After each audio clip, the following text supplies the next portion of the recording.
Um, what is the purpose of the hybridization program? How are the hybrid children different from us?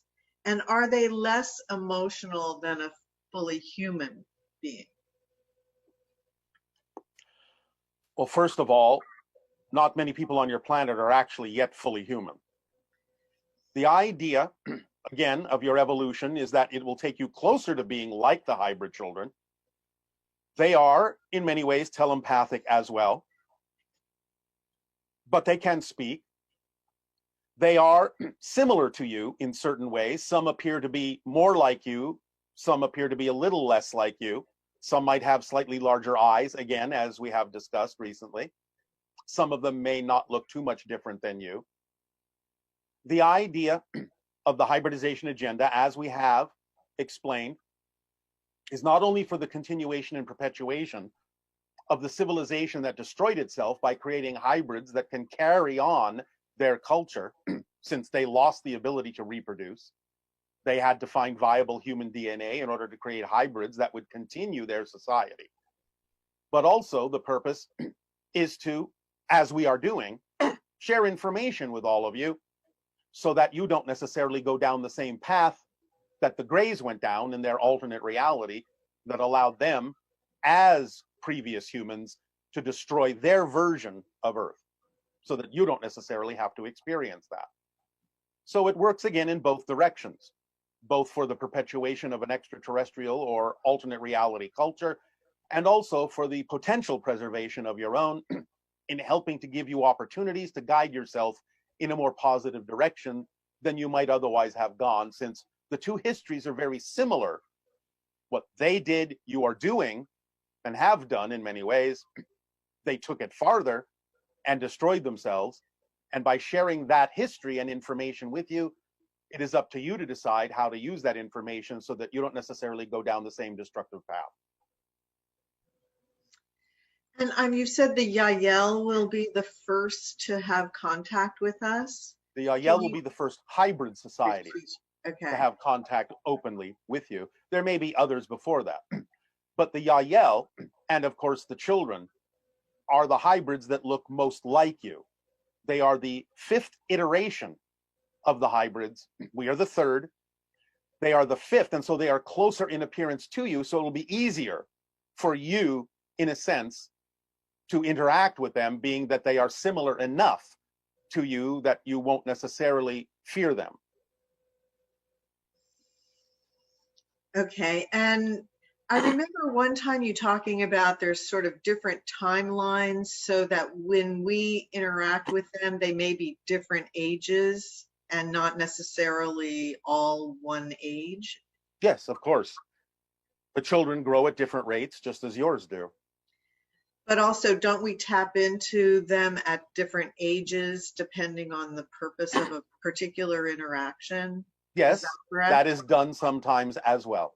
It just depends upon what's appropriate for someone to experience in their interaction with a hybrid child as to what age you may meet them at. And ultimately, when they come to your planet and start living among you in the years to come, they will again be whatever age it's appropriate for you to interact with them in. Great. There's a question about ET healing. Yes. Many people have reported having healing experiences with ETs in dream time. Yes. Experiences like having negative energy drained from your body or having advanced technology and mind power used to heal major and minor injuries. Can you elaborate on what is occurring and how this healing is taking place? It is no different than what we have described about the experience you may have with any healer, including healers in your human society. A healer gives off, whether it be biologically, naturally, or technologically, a frequency that is representative of the healed state. And therefore, if the person is willing to allow their own vibration, their own energy to match that state, they will heal themselves. That's the technique. That's the physics of it. It doesn't matter in what form it comes, nor who it comes from. That's how it works.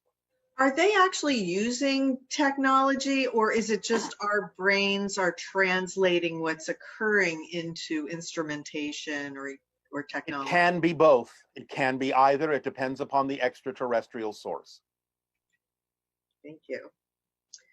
And how far above Bell Rock is your ship currently? About 9,000 of your miles. Okay. All right. So, if the pandemic has extended until March 2021, So far, so far, does the eye of the needle extend to that date too? And if yes, not, when yes. does the eye of the needle end? And can we pass through it even if we still have some unresolved issues? You may bring some issues to still work on the other side of the passage. But again, it's very important to strip away as much as you possibly can to make the passage more smooth, more effortless, more easy for you, so that you don't necessarily have that much to deal with on the other side. And again, even if you strip away a lot of the negativity, there may still be things that are not relevant for you that also need to be let go of during that passage or on the other side to help streamline you. So it's not always just about letting go of fear based or negative beliefs. It's also about letting go of those things that are simply not relevant for you. Now, the idea of the eye of the needle is that it is a passage that allows you to deal with these things, to go within, to find those things that don't work for you, that are not aligned with you, and let them go. So even though your COVID experience is part of the experience of the eye of the needle, the overall passage actually extends all the way to somewhere in 2023. But the idea is that you don't necessarily have to experience similar things to your pandemic in order to still be in the eye of the needle. No one is saying that the eye of the needle has to be something that you always experience in what you would call a negative way, or that negative ideas have to be experienced in it. It's about taking a look at yourselves and really transforming your vibrational energy so that when you do come out the other end of that passage, you really are quite different people, ready to really prepare yourselves for open contact. And all of that implies in terms of the kind of reality you really want to experience. So the eye of the needle really goes all the way into and maybe almost to the end of your year of 2023. And there will be many different kinds of events that will occur between now and then. Not only the idea of COVID, but of course, that can alleviate at a certain point, and you can still be interacting or experiencing other things that will put you in touch with what you need to be put in touch with to transform yourselves. Again, it doesn't necessarily mean that all of the experiences in the eye of the needle will necessarily be something that you would consider to be negative. But it is a passageway that exists until such time as approximately 2 years before the window of open contact, because after that time, different things will have to happen in order for you to really be fully prepared for the beginning of the window of contact. But the eye of the needle will generally fade out somewhere about 2 years before the window in 2025. Thank you. Yes. Um, There will you've talked, also be another transformation taking place within how, at that point, we will be able to deliver information to all of you. Because the idea is that in our society and with the first contact specialists, there is an allowance of communicating in a certain way with a society, with a civilization that is based on the cycle within that civilization that represents a complete transformational cycle based on the timing of that civilization and the consciousness of that civilization. For your civilization, as we have talked about this in the past, the cycle of your societal transformation is 40 years. You see this mentioned sometimes in a variety of ways within some of your ancient literature, so on and so forth. You know, things like 40 years in the desert, so on and so forth. That's the amount of time it takes for a real complete transformation of human society from one level to another. Therefore, the end of your year of 2023 will be the end of 40 years of us channeling in this way to your civilization. After that, the way in which we deliver information to you will change. because it will be now more keyed and more focused on the idea of really taking the time to prepare you for the beginning of the window of open contact. So there are 3 of your years remaining for the kind of information we're delivering now that gives you the opportunity to change yourselves, to change how you experience your reality, to apply the formula, the instruction manual in your lives in a way that will truly prepare you for the change to come at the end of your year of 2023, to absorb information in a different way from us for the purpose of really strengthening and increasing the probability of open contact for those who wish to align with that energy. Okay. Um, you've talked about the COVID pandemic having been extended due to our behavior, having Choices, yes, and choices. choices, right? So, since our beliefs create our reality, and what we are seeing is actually other versions of reality being seen through a glass wall, how can our behavior be a factor? Your behavior determines what side of the wall you're actually on. Because remember, action is the language of physical reality. And therefore, if you say you are of a certain frequency, but are not necessarily acting like you're of that frequency, then you may be on the other side of the wall. Plus, it's important to realize that many people, while they may wish to be on one side or the other, aren't necessarily as clear within themselves about what their true beliefs and fears are that may put them on one side or the other that they may not even realize they're in. So it's very important to be very clear about the idea of your belief systems, what you truly believe, not wish you believed, but truly know to be true for you, and how your actions might align with that. Because sometimes things that may seem to be representative of what you don't prefer may actually be the path of least resistance for you if you're honest about what you really believe is possible for you to experience when you observe what other people may also be choosing. You have to be really clear that you either are or not a part of something, are or not in alignment with a consensus belief system. But sometimes just going with a consensus is actually not only the path of least resistance for you, but acts as an example to others to allow them to also be true and in alignment with the path of least resistance for them that may be true for the collective society that you've agreed to be a part of. So you have to have real deep, honest self-examination and investigation as to what's really true for you to really know for certain what side of that glass barrier you're actually on. And just from a foundational perspective, the side of the glass wall that most of us are at least moving in the direction of through our attention is the idea that how do you think of other people and how your behavior affects other people? Like, what's your foundation? Yes, because again, the idea is that if you recognize there are people on one side that are part of the consensus reality where a certain behavior would actually be best for them, by countermanding that on your side of the glass wall, because they can still see you, you may be sending them a signal that they don't necessarily have to choose what it is they're choosing on their side. And thus you may be sending them an image that actually would be detrimental for them were they to mimic your behavior on your side. So it's not just about the idea of you, it's about the idea of you still realizing that people can see you through the glass wall just like you can see them. And by taking the actions that are most representative of what is also in best service to them is also part of the idea. Right, and it's just a basic position of not harming others, correct? Basically, yes. The idea of doing what is in the best interest of all and understanding what kind of an example you set for those that may not necessarily be as clear as you are about what it is you prefer to be true, so that you at least give them the best opportunity to get through an experience in a way that you know might actually be of service to them, because you can recognize from your position on one side of the wall what position they have chosen on their side of the wall and are helping them to choose the path of least resistance that actually works for them. But again, all of this takes a lot of clarity, a lot of discernment about what is appropriate, because sometimes you can give them a different image to encourage them to also perhaps match the frequency on your side of the wall. But at the same time, you have to also know that not many people on your planet are capable of understanding how to do that.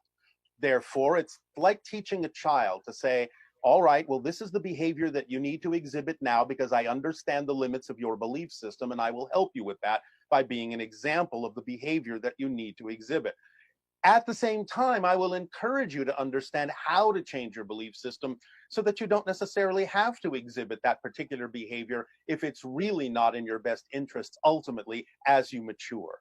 So it takes a great deal of maturity and a great deal of discernment to understand how to orchestrate the living example that you choose to be to others to help them in the best way, to be of service to them in the best way, to allow them to go through the eye of the needle in the most effortless way. Okay, thank you. Yes. Because of parallel realities and the amount of people that believe the virus was man-made, does that also mean that there's a parallel reality where the virus was man-made and then another parallel reality where it was created from the destruction of ecological systems? And anything in between. Yes, all those parallel realities exist. But this is what we're going to say about that. It doesn't matter. Because the idea, whether or not you want to say that the virus was man-made, or whether the virus is simply an opportunistic organism that was created or at least was unleashed because of the damage done to the environment, what's the difference in terms of human responsibility? None. So the idea is to simply focus on the idea of taking more responsibility for the choices that are made, because whether or not the destruction of your environment unleashed the virus, or whether or not it was man-made and was accidentally or purposely unleashed, matters not when you understand that the bottom line to all of those scenarios is to take responsibility for the idea of the acceleration of the virus, since it is still connected in some way, shape, or form to the choices that humanity has made. Therefore, by taking some responsibility in some way, shape, or form, it doesn't matter what the real origin is. It matters that you understand how to take responsibility and how to make different choices by learning the lessons that you learn by taking responsibility and having a different reality, because you then choose to do things differently than you have done before. No matter what course was taken, it still ends up being the same understanding. Okay, thank you. Yes. One individual is saying, I'm confused about the real difference between choosing the reality we want and denying what is. They are paradoxically opposed. For instance, in subjects concerning evil forces on earth and beyond, how can we really choose what we want without being in denial of what is? All right. Well, first of all, the opposition that you're sensing is because of the terminologies that you're choosing to identify these things with. It's not about what you want, it's about what you need, first of all. And you're not denying the present by preferring a different reality. The only way you can actually experience a preferential reality is not by denying what is, but by using it in the most creative and positive way. That's why it's so important in the formula, in the fourth step, to stay in a positive state, even if what manifests is something you don't prefer. Because only by staying in a positive state will you be capable of getting a benefit from it, of learning a lesson from it, and letting it go away because you've used it up for the purpose it was there. Because you have to know that even if something manifests you don't prefer, it's got to be there for a reason that could serve you. Only by staying in a positive state will you figure out how it can be serving you. By going into a fear-based state and denying what's happening in the present, it can't serve you, and you only get, quote unquote, stuck in the negative spiral, thinking that it doesn't belong there when in fact it does, for some reason. But you get to determine what that reason is, positively or negatively. So it's not about wanting a different reality, although preference can come into it, but preference is a non-judgmental neutral state. It's simply a recognition of what is and isn't vibrationally compatible with you. So drop the wanting, because wanting is often the product of the negative ego, thinking it knows best what the outcome should look like when it absolutely has no clue whatsoever most of the time. But if you understand how to focus on getting what you need, what you need in life that comes to you will always fulfill you and always propel you in the direction of the preferred reality. So it's about living in the moment, not denying what's happening, but using what's happening to springboard yourself toward the direction of a more positive preferred reality. That's how those two things are connected. But when you say things like wanting and denying, you're creating the dichotomy, you're creating the polarization in the definitions that you're using. So this idea that you're looking at something through a glass wall, and at the same time, you're using what you're seeing through the glass wall to impact your current behavior. Yes, you're making choices based on what you do and don't prefer, based on what you're seeing others choose. So where is the line between denial and something else? Because denial would take you out of a higher frequency, right? Yes, and that's what we're saying. If you're in denial about what's happening, you can't use it to your benefit. Therefore, by not being in denial and accepting that what's happening is happening, again, doesn't mean you endorse it, doesn't mean you condone it, doesn't mean that you're vibrationally compatible with something you don't prefer. But you have to understand that what you're experiencing and what you're observing is there for a reason that can serve you. So it's not about denying what you're seeing, it's about using what you're seeing in a positive way to propel you, by contrast, in a direction that you prefer that is different than what you're seeing. That's how you use it and propel yourself in the direction of the reality that you prefer, not want. Okay. Um, Another individual wrote, I've been going into deep meditation, visualizing planet Earth as already healed in the present with nature thriving. I've tried to visualize a loving, abundant energy on the planet and a light aura surrounding it. Does this visualization create a speeding up of the vibration, the positive vibration on the planet, and help to heal the planet? Is it purposeful and useful to do this? Yes, because the idea of being in that state, the state that that kind of visualization puts you in, can make you, if you choose to match that state in your physical actions, will make you a living example, an active, living example to others that they can choose to be in that state too. But the idea is that you have to match what you're visualizing and the energy state that it puts you in with actual physical actions that go along with that, or you're not going to be speaking the language of physical reality to anyone else. They won't see you as a living example if your actions don't match the vibration of your visualization. Okay, thank you. And Yes. our last question is, there are more than 7 billion people on Earth and only a small percentage that are aware of Bashar. Yes. Is there anything special that relates to all the people that listen to or know Bashar? For the most part, with very, very few exceptions, those that find our particular vibration and delivery of information, most likely, and it doesn't mean we're the only one, but most likely will have some connection to the hybridization agenda. Thank you, Bashar. Thank you, Tadeo. Really enjoyed our communication, and I'm sure thank you from everybody else who's been listening. Thank you, Nania. Now please enjoy the remainder of the transmission.